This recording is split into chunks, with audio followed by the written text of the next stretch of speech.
Alright guys, so welcome to my first ever deep dive breakdown video. I'm going to start with a good one, a complex one maybe, the spin hook kick. Sometimes referred to as the reverse turning kick or the back turn. Look, let's not get all dragged down with terminology and different variations depending on system. I call it the spin hook kick because it's a hook kick from a spin. Right. If you call it something different, that's cool. You don't need to put anything in the comments about me calling it wrong because it doesn't really matter. You kick them in the head and they fall down. That's the main thing. So, now with this kick, this is probably the technique that I find perplexes people, stresses people out the most, because it's one of those techniques that requires confidence in your ability and total relaxation to work. Right? It's not a forced kick. There are elements to it that are forced, but it's in sort of bursts. It really does require you to be confident and relaxed in what you're doing. This was actually one of the very first kicks that it made me realise how sort of geeky and detail orientated I am with technique. They weren't a student of mine. They actually used to train at a school that I worked for a number of years ago. And they made the trip of around about it was a 90-minute round trip to come to my school for me to help them with their spin hook kick, which I did. Which it was that point where I went, do you know, this is actually an idea. Now, actually, between us guys, that was 2002. So it's taken me until now to actually get around to doing this. But you know, I've been busy. What can I say? So the spin hook kick. Let's look at the details. Now, what I will say before I go any further is, I don't want you to think of these necessarily as tutorials, more me sort of breaking down the different elements and giving you cues and things to look at, to consider when you're trying to do the kick yourself. Okay guys, so section one, starting from the stance, okay? Now I'm not going to get into too much detail as to how, what sort of stance to take up, whether it's short or longer and all that sort of stuff. More key elements that you want to try and work in from the point of view of first developing the kick and getting your head around the body mechanics and movement side of things. So, first of all, kicking leg at the back, super important, all right? Now, when people first start learning this kick, what they tend to focus on is the rotational foot, the front foot, which, it makes sense to a certain degree because they're really wanting to concentrate on their kicking leg. But that's one of the worst things to do, is to concentrate too much on that front foot, because what you miss is one of the most important parts, the initial push from the back foot. Now I've had people go, there's no push from the back foot, and then I've said, well, do it then, and then all of a sudden like, oh god, yeah, there's a push from the back foot, and there is, okay? So you start in from the kick position, from the guard position for the kick, and the first thing that happens is that initial push from the back foot. Yeah? This push is what starts, or what should be, starting the rotation going, okay? So what we're doing from here is we're pushing from that back foot into that front foot, into that rotational foot. So that push is getting that rotation started here, okay? And when people focus on that front foot too much, they tend to lean their weight onto it and then try to generate rotation from nothingness. And that's where the problems begin, okay? So, from there, I'm pushing from that back foot to my front foot, and as I'm doing that, I'm getting that rotation started in my hips, okay? In my hips. What I'm going to do to aid it is I'm going to use my upper body. Now, initially, you can exaggerate the upper body movement while you're getting used to it, and then change it to suit your scenario, whether it's sparring, self-defense, whatever it is you're wanting to use it for, okay? And I'm not going to get into that whole argument about it being for self-defense or anything like that, but there's countless videos on YouTube on people sparking people with spin-up kicks. Anyway, so from here, I'm pushing, getting that rotation started, and what I'm going to do to aid it is I'm going to use my upper body to turn, okay? So I'm getting this movement going, okay? You see? So I'm pushing into that front foot, and I'm getting this going. Now I'm not turning my head too soon, super important. And I'm getting that going, okay? Now, what you can do to start with, this is what I find helps people when they first start practicing this, is getting that rotation point going there, then start transitioning into bringing the kicking leg around. Don't kick with it, okay? So all we're going to do is just bring it round. Okay, we're not going to kick with it, we're not going to do anything with it, we're just going to bring it round. Okay, so we're here, bring it round. Okay, now, one thing to, don't try to avoid it like the plague. You see people doing it. They start like this when they go to their spin hook kick. They counter rotate first, and then they go, which is great for generating torque and momentum. You might as well just shout, spin hook kick, before you go. Okay, we don't want to be doing that, right?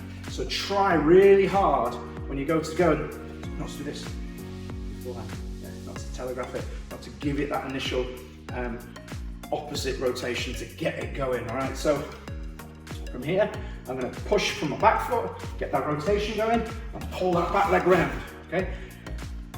For a lot of adults especially, it's the rotation that causes all the worry. It's the spinning bit. If you can get your head around the spinning bit, it makes the rest of it a lot easier to do, because coming back to the start again, it's all about being relaxed. Yes, as I said, there are force, there are pushed elements. There's one there right at the start, up here. That initial explosion, that's got to be strong. That's got to be there for it to have some torque and some force to it. Then, once it's gone, you've got to relax. Right? The kick takes care of itself once you've got your upper body round, as long as you're patient with the extension point, which we'll get to in a minute. So, as you start to get comfortable with this idea of rotating, oh, by the way, something to practice, if you're finding it hard to get your head on target, find a fixed point. I'm looking at the camera, I'm looking, this is why I said keep your eyes forwards at that start rotation here. I'm gonna get my head round first, okay? If you're finding you're getting sick or dizzy, so you're bringing your head round with your shoulders and your eyes are trying to track and lock on as they're going around, it's a trick that dancers use, martial arts, anything that involves gymnastics, any rotation. If you spot, it doesn't take it away completely, but it certainly helps with that sick feeling and that dizziness. So I find a fixed point, boom, and I'm bringing my head round onto target, okay? So, back to that start bit. So I'm gonna go push to the front, rotate shoulders, bring around. You notice I'm bringing it around at an angle, my leg that is. That's because I want to be able to open my hips out for the kick when the kick time comes, okay?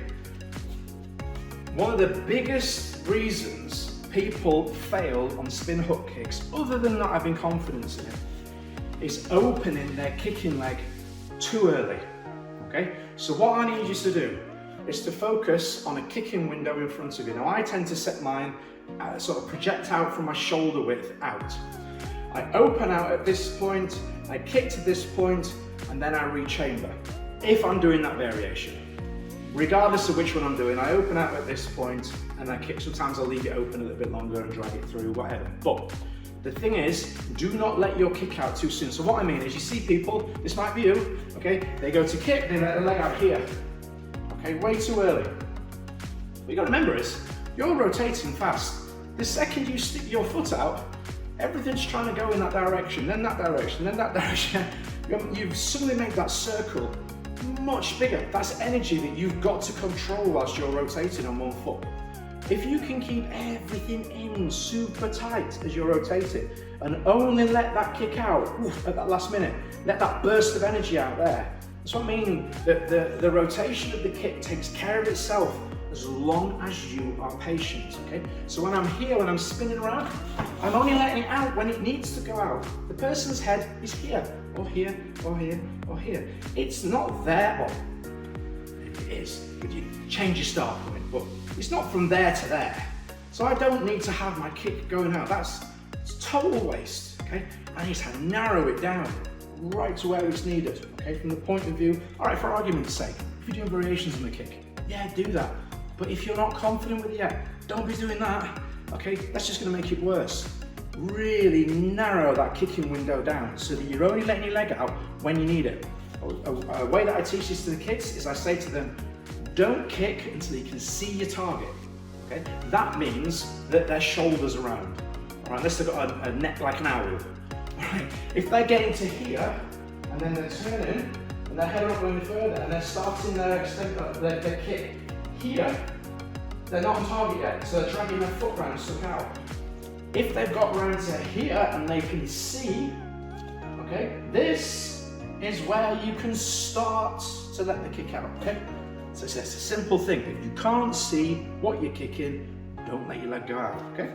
So, some little training tips, things that you can do to help you with the kick once you've got all that moving your weight around and the rotation side down.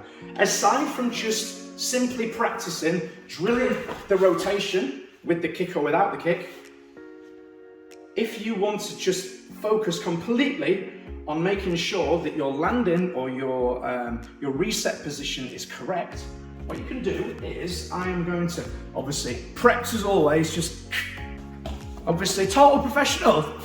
I had this ready over there. You get these little dots, rubber dots, or you could use a piece of masking tape or duct tape, whatever, and mark the floor, okay? I'm gonna do this a little bit further away now, so sorry if the sound quality is not so good. But I've got my foot on the dots, so I hope you can see, okay? And the aim of the game is to do the kick and get back to the dot in one go, okay?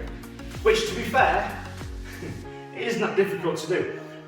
But what this makes you do, the interesting thing is, because you're focusing on driving your hips and pulling your leg through, the kick takes care of itself. Because you're really focused on trying to get your foot back to the dot, you're not thinking about the kick. So that bit does itself so cool. Okay, if you're panicking because you're thinking, oh, I keep messing up the kick, do that game. Because your aim now is to get from floor to floor. You're not thinking about this part, all right? So then you'll stop kicking early, you'll stop kicking too soon, etc., etc. Okay, so let's have a look at the kick now on the pads. Now there's different ways you can do this. You can do it, you're gonna do it with focus pads. You're just gonna make sure that the person that's holding for you is aware that it's gonna be a really solid hit. They might wanna hold it a little bit loose for you. Certainly don't hold it too close to face. That doesn't end well. Been there, done that myself. Kick paddles are great for this kick. I've got a kick paddle holder machine thingy here. You can get them all over the place. I'll be honest with you, they're not all that great. Good for situations like this at sort of 9 p.m. at night when everyone's gone home and it's me on my own. All on my own. The violin's out. But let me just turn this around and get an angle where you can see what we're doing. Okay, so essentially, same idea, all right, but now obviously I've got a fixed target, all right? Distance, if you're struggling with setting the distance, okay, it's roughly, and this is the cool thing, this is the cool one, I like this one, when people see this they go, all right, yeah, the distance for your spin hook kick is the same as your rear leg roundhouse or turning kick. It's the same. Why? Because your leg doesn't suddenly get longer. On your round and turning kick, it's just going that way on the circle, and on your spin hook kick and reverse turning kick, it's just going that way on the circle. So, you know, that being said, depending on your the knee position on the impact point, if you've got a little bit of extra bend there, which we're going to talk about a little bit more soon, I told you I'm getting deep with these, you might need to take a fraction step closer, because obviously at the end point of your round and turning kick, you tend to be nearly fully extended, and with a spin hook and reverse turning kick, sometimes you do have a little bit of knee bend there for the flick, depending on how you're applying the technique, which again we'll talk about differently. But this one, chances are your leg is going to be pretty much near enough extended at impact point, because the curve of the hooking movement will be sort of extension. It'll come from here, bang, and through, yeah? So it'll extend out and then through there. So it'll be, give or take, it'll be pretty much extended when it hits. So, from here, I'm going to come round, bang, and back, okay? And I'm really focusing, don't train in hoodies. Don't do that, don't do that. Just cut that out, I'm going to leave it in. Yeah, so I'm here, 1, 2, okay? So I'm really focusing on bringing that upper body round. Yes, I'm here. Okay, now I'm starting to open my leg out a little bit now, so I can play with the kick a little bit. I'm not keeping it quite as tight. Yeah. Okay, now I'm going to tighten it up again. You see how it whips a little bit more. Like a whipped towel effect. Now, here's the interesting thing. That's based on a kick through, which is what most people practice. But here's the thing. In reality, when you kick people in the head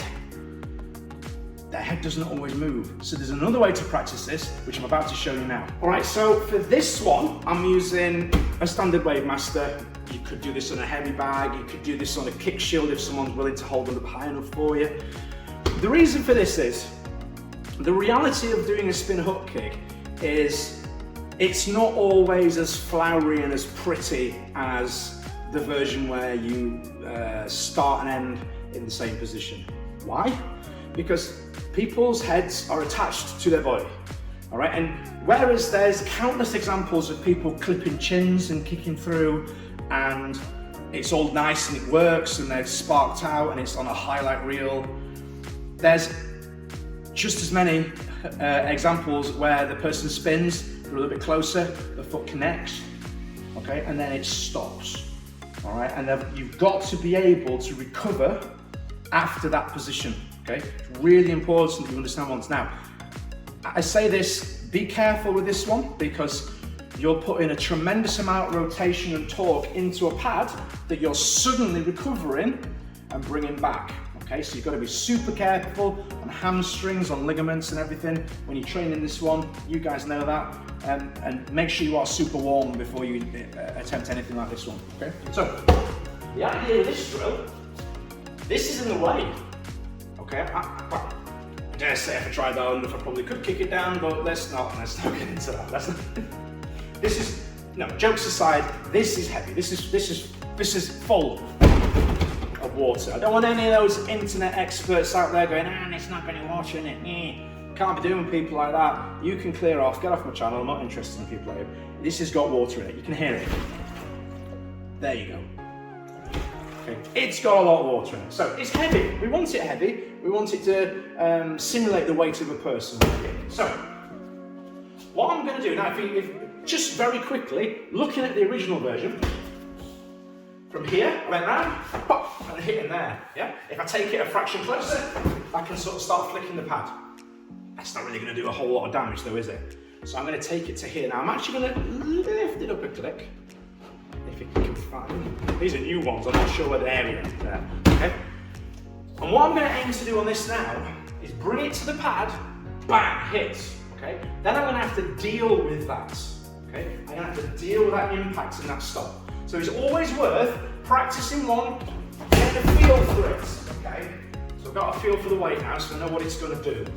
All right, so I'm going to come round. Okay. Now on that one initially, I'm just practicing doing a rechamber. I can feel it. Okay. Another way you can do it, as simply as I'm doing it right there now, is just to come off and put your foot down and move out. Okay. The reality of it is it's not going to be pretty. It's not going to look nice. Okay, but that's not what we want to work on. We don't want to worry about it looking nice. Yeah, so I'm going to come round, back out again. All right. Back out again. Yeah, you get the idea. And as I say, the positive thing of working it like this is you get used to the reality of, hey, sometimes your foot gets stuck. It's not always going to be pretty Van Damme style, round and back. It doesn't always work that way. And knowing that you're comfortable doing it on the heavier pad is definitely a bonus. Another thing you can do from there is you can start playing with the rechamber, seeing if you can put additional counter moves in there to go from your hook kick, maybe step off and go for a side kick. If you can control the rechamber, maybe pop one in again before you finish up. So as you come around, boom, in, see if you can sneak an extra one in there as well. There's loads of stuff you can do with that one. But yeah, hopefully that's helped. As I say, these are not meant to be tutorials. I am trying to give you lots of different things to think about with your existing training and your kicking, so that when you next go into these kicks, you're more aware of those little steps that I mentioned that a lot of people often overlook. If this is the sort of thing that you're interested in doing in person or via Zoom, drop me a message and we can work something out. I can see what you're doing and we can deep dive into it, pull it to pieces, see what we can work on, and then have you having an awesome kick. Thanks for watching, guys. Don't forget, subscribe, comment, share, bell icon, all that YouTube stuff. I've probably got that in an order, but I promise I'll get better at it the more I do it. All right, guys, thanks for your support as always. Don't forget to give this a share on Facebook. Thanks, guys. Catch you soon.